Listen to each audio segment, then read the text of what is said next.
All right, boys, today's all about Trump, and if you don't like it, well, then you liberal commie bastards can get the hell out.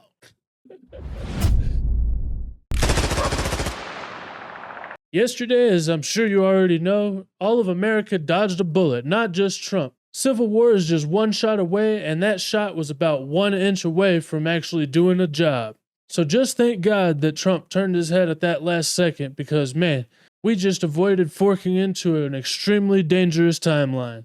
Somehow, though, it looks like this whole situation has been good for the price of crypto, with it having reached $61,000 right before I started recording, and it still being above 60,000 at 60,789 at the time of recording. We still have this blue line, which is the 20-day moving average, crossing below the red line, which is the 200-day moving average. And whenever this happens the other way around, they call it a silver cross. And whenever the green line crosses below the red line, it's called a death cross. So maybe we can call this one a silver death cross. But a lot of times these crosses do really only indicate past performance. And if we can actually start closing these days and maybe opening and closing a couple of days here above $60,000 again, then we will have turned it into support. And maybe we can avoid a death cross happening and actually see a silver cross coming up as a bullish indication that we're going to continue to the upside. As I've said previously, though, this $60,000 range was significant support, and now it could be significant resistance. But as long as we stay above it, it looks like hopefully we can actually continue to the upside here. We just still need confirmation by making a higher low and a higher high. One reason why I was actually thinking that the event yesterday could have possibly been good for cryptocurrency is because we've kind of been going down here since Biden was seeming like he might jump or drop out of the race. So it was kind of uncertain, I guess, if someone was going to be able to be put in instead of Biden, and he was going to be able to take over, he or she would be able to take over and actually beat Trump. But now, since that whole thing yesterday happened, I don't really think anybody can beat Trump. And Biden has been saying that he's not going to be dropping out, so it looks like we pretty much already know what's going to be happening in November.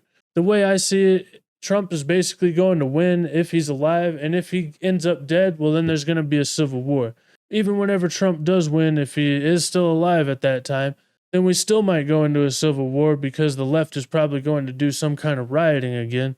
But if somehow Trump didn't win and it looked like the left stole the election like people were thinking that happened last time, well, then that could also lead us into a civil war situation as well. The news is saying that the price of crypto is going up because the odds just became more in Trump's favor that he's going to win.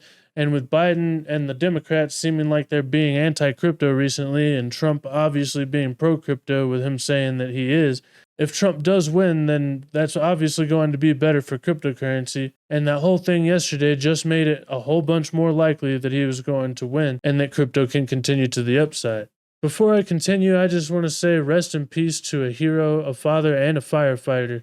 Corey Comparatori died yesterday protecting his family. He threw himself over them to shield them from the gunfire. This guy was a hero, and even though we're all happy that Trump didn't actually die, someone else did actually die, and he was just there trying to support his country and his candidate. So rest in peace, Corey. My prayers are with your family. This is how close we actually came to civil war yesterday. You can see the bullet that just passed through the tip of Donald Trump's ear as it passes by. And if he just had his head in any other direction, really, or he was standing 1 inch back or to the right, well, then crypto would be going down at least, and I think probably American society would be as well. It's probably going down as it is, but it would have been really just heading off of a cliff, so I think we dodged a bullet there, not just figuratively, but literally. What I want to know is why is it that so many people actually saw the guy climbing on the roof, and these officers, which might be Secret Service, had their guns pointed in the direction of the shooter, but nobody took the shot until after Donald Trump already got grazed in the ear. Not just that, but one local police officer apparently climbed onto the roof and encountered the shooter, who pointed his rifle at the officer, and then the officer just retreated down the ladder like a scared little bitch. Then Crooks, the shooter, quickly took the shot towards Trump, and that's when the Secret Service sniper shot him. So what the hell took so long? Why didn't that officer do anything? He could have at least radioed in really quick if he was going to be a chicken shit and just run away. But that roof should have been well within the perimeter. I know they said it was just outside of the fairground perimeter or whatever the hell. But these two guys right here clearly have some long-range rifles with some good-looking scopes on the top. And judging by this map right here, they're probably pointing straight towards the assailant. So in my opinion, something looks really fishy here, and this should have never even happened. Andrew Tate says they found an idiot, they let him on the roof, they set him up with a rifle, and they ignored warnings from the crowd about this man with a gun aimed at the president. They let him take shots at Trump, and then when Trump fell down, they took him out before he could talk. It is true that dead men tell no tales, and since the shooter apparently had little to no social media presence and he was a loner, nobody's ever going to know what really actually happened. But at best, this was an egregious failure by the Secret Service and the police force, and at worst, this was a government setup by the Democrats to get Trump out of the race and ensure that they would have their victory. In the meantime, though, it looks like the price of crypto could continue to follow this election, and anything that happens that boosts Trump in the polls is going to be good for crypto, while if anything bad happens physically to him that actually causes injury, or anything that happens positive for Biden might be negative for the price. So let me know in the comments, do you guys think there's going to be any more attacks against either one of the candidates? And how do you think the election is going to affect the price action for cryptocurrency over the next few months? Either way, thank you guys so much for watching, and don't forget to hit that like and subscribe button if I brought you value.